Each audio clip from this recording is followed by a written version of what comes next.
Oh, man. Ladies and gentlemen, Core Set 2020 is nutty. And there's a couple busted cards, like really busted. And we're going to go over those. The combos are pretty easy to get off. The triggers are nuts. There's an infinite combo, which I don't know how Wizards of the Coast missed this one. I can't wait to break the server on Arena. The second these cards drop, I'm going right for it.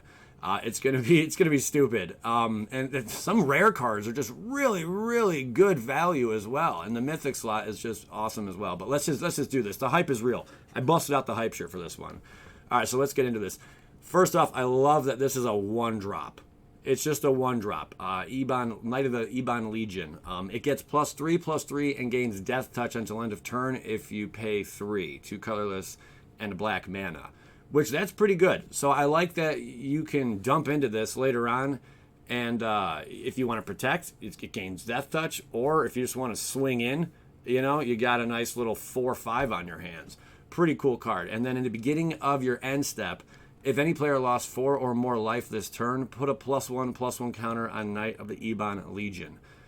I don't know how many times you're going to be able to use that, because if your opponent's not running mass life gain, well, you're probably going to be able to use this maybe a couple times throughout a game. But nonetheless, that's pretty sweet. You get a +1/+1 counter, so this thing can grow as well. Moving on, wow. I just love that it's a 1-drop, 1/2. The cards they create now, the creatures, ridiculous compared to the power they used to be way back in the day. It's just nutty. Sorin, Imperious Bloodlord, 3-drop. This is a really powerful planeswalker, and he can do some nasty little tricks. So Sorin, Imperious Bloodlord's only 3 to bring out. +1, target creature you control gains Death Touch and a lifelink until end of turn. If it's a vampire, put a +1/+1 counter on it. I'm focused more on standard than I am with anything modern or commander in this one. But I can assure you guys, there's a ridiculous amount of things you can do with this card and with the what I'm going to get to in just a minute outside of standard. But that first ability alone, and it comes with 4 loyalty counters, is pretty decent. I mean, the Death Touch and Lifelink, and you can pump up a Vampire, giving it a +1/+1 counter. That's really good. It's second +1. You may sacrifice a Vampire. When you do, Sorin, Imperious Bloodlord deals 3 damage to any target, and you gain 3 life. This is a very powerful Planeswalker. I can see this thing being over $20 easy when it drops.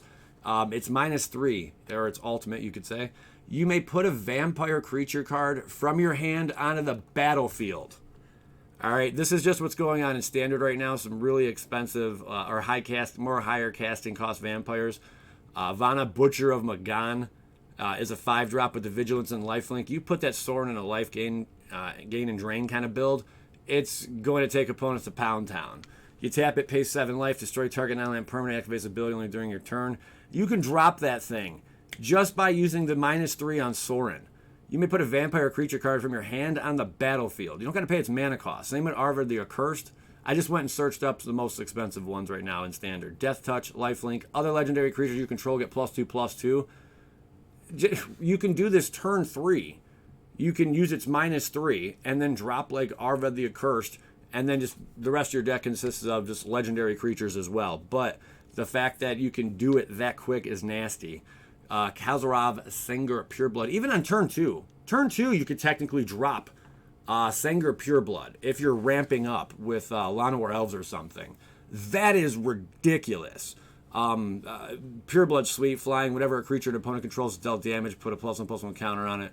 And then for 4, you can deal 2 damage to a target creature. It deals damage to it. Pretty sweet. And then let's talk about stupid things you could do with Sorin. Arcane Adaptation. What does it do?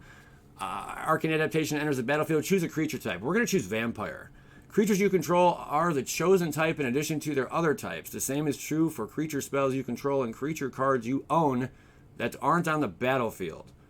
So let's say you wanted to just play your Zakama Primal Calamity. You have your Arcane Adaptation out. Turn 3, this is possible.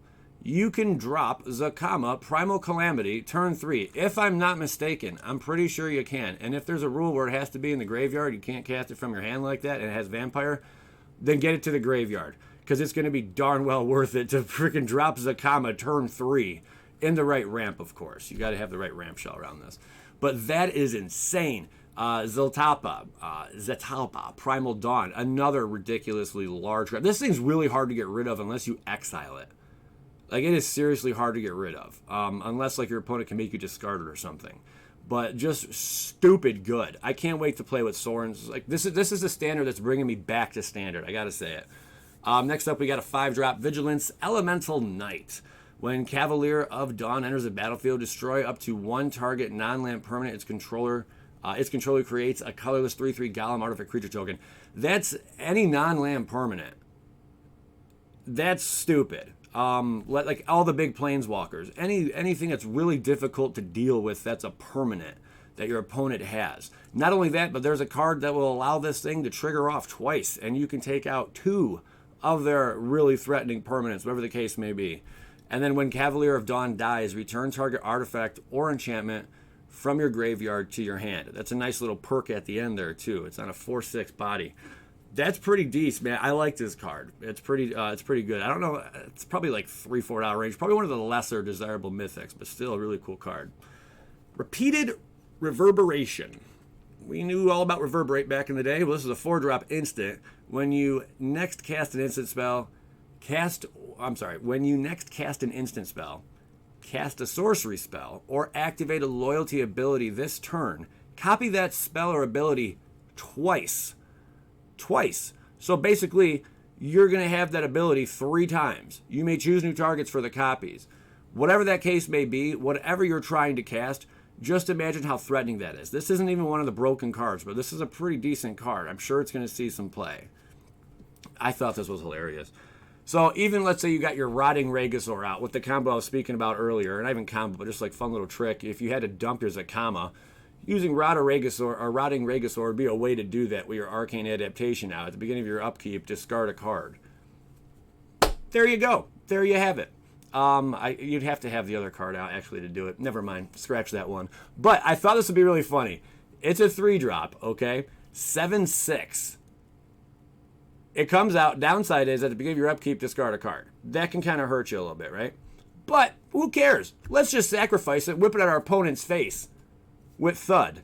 As an additional cost to cast a spell, sacrifice a creature. Thud deals damage equal to the sacrificed creature's power to any target. Now, of course, this is going to work well with like dredge kind of builds and all that kind of stuff back in Modern, or anything that where you're trying to get stuff into the graveyard, or cast it from your graveyard, or bring stuff back from the graveyard. Whatever the case may be, Rotting Regisaur will be there. But I think the Thud thing, I'm definitely going to make a deck around this and other large creatures that we're just going to pulverize our opponent with Thud. Very, very cool. A 7/6. A 7/6. Big downside if you're, not using the graveyard, interaction a lot, but still, wow. Really cool card. Yarok, the Desecrated. This thing is really stupid as well. This thing's pretty busted, but not as busted as the card we're going to get to at the end. This is a 5-drop. It has Death Touch. It has Lifelink. It's an elemental horror. Really, really cool artwork on this one. If a permanent entering the battlefield causes a triggered ability of a permanent you control to trigger, that ability triggers additional time. It's a 3/5. So it's like Panharmonicon, basically. But this one's a little better. So let's say just in standard right now, okay? And it has Death Touch and Lifelink. That's stupid good, man. So anything that enters the battlefield causes a triggered ability of a permanent you control to trigger again. Kiora, Behemoth Beckoner. Whenever a creature with power 4 or greater enters the battlefield under your control, draw a card. So now you're drawing 2 cards. Ravenous Chupacabra. When it enters the battlefield, you're destroying target creature an opponent controls. Now you're destroying 2 creatures they control. Hostage Taker. Very similar situation. When it enters the battlefield, exile target artifact or creature until Hostage Taker leaves the battlefield. And then you can cast that. You're doing that twice now. And then you go into Dream Eater, which allows you to get rid of 2 of your opponent's permanents. You just skip them back to their hand. You may return target non-land permanent to an opponent controls to its owner's hand. You can do that twice now. Ravager Worm with the Riot ability. And also, when Ravager Worm enters the battlefield, choose up to 1. It could fight a creature you don't control or destroy target land with an activated ability that isn't a mana ability. This is getting pretty stupid. You see what is going on here? Then you got Fibbleth over here, the Lost. He can just draw 2 cards every single turn. Really, really cool card. I really, really like this one. This one is really sweet. Yarok, the Desecrated. And this is going to fit into just a stupid commander build, where just every card has a triggering ability. Guaranteed. This is going to be a nice payday right here if you pull one out of a pack. Probably like 10, 15 bucks coming out the gate, if not more. Really, really cool interaction there. Here is my friend the Broken, which I can't wait to go infinite and just break the server, if I'm not mistaken. Correct me if I'm wrong, but we got Marauding Raptor. Marauding? Sure, it's rotting. It's a 2-drop. Sweet artwork on it. Dinosaurs have not gone away, as you can tell. Creature spells you cast cost 1 less to cast. Mind you, it's a 2-drop. And it's a deuce 3, okay? Whenever another creature enters the battlefield under your control, the Raptor deals 2 damage to it. So it's going to deal 2 damage to whatever creature it is. If a dinosaur is dealt damage this way, Raptor gets +2/+0 until end of turn. Let's think of how we can just break this really fast. I got one crazy idea.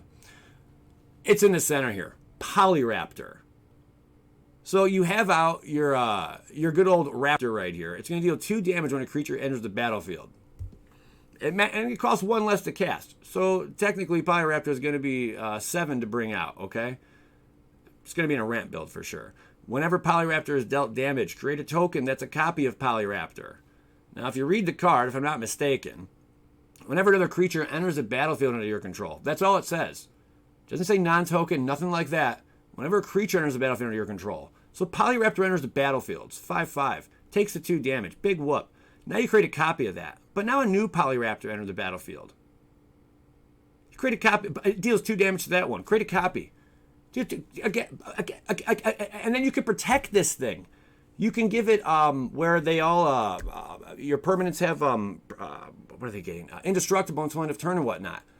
This is stupid. I'm gonna break the crap out of the server. I hope you guys do as well. But this is gonna be a really fun little thing. Not only to mention that, but Ripjaw Raptor benefits from this while they're still in standard. When the fall set drops, that's when this all rotates out. But nonetheless, right now it's still in standard. Whenever Ripjaw Raptor is dealt damage, draw a card. This is like dinosaurs getting one last hurrah. And I'm telling you, this Raptor is really going to do it.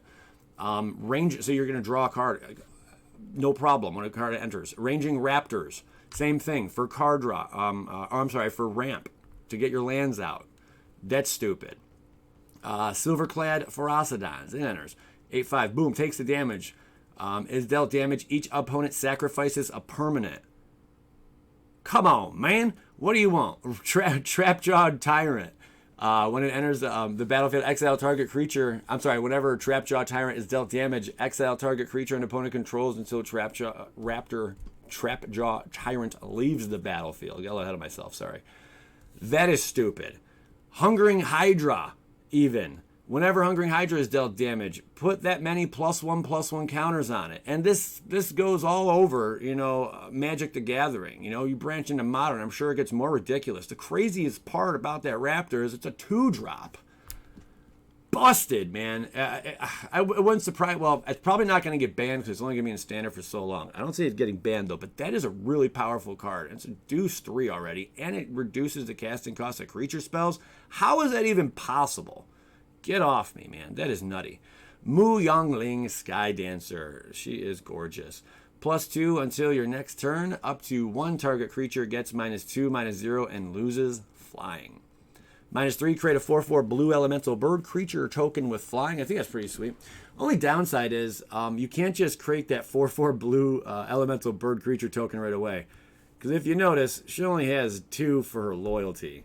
That's all she comes in with. Pretty weak sauce, man. And then if you wanted to use it your second turn, unless you're, proliferating or whatnot, this thing's going to end up dying if you want to get that 4/4 blue elemental creature token out.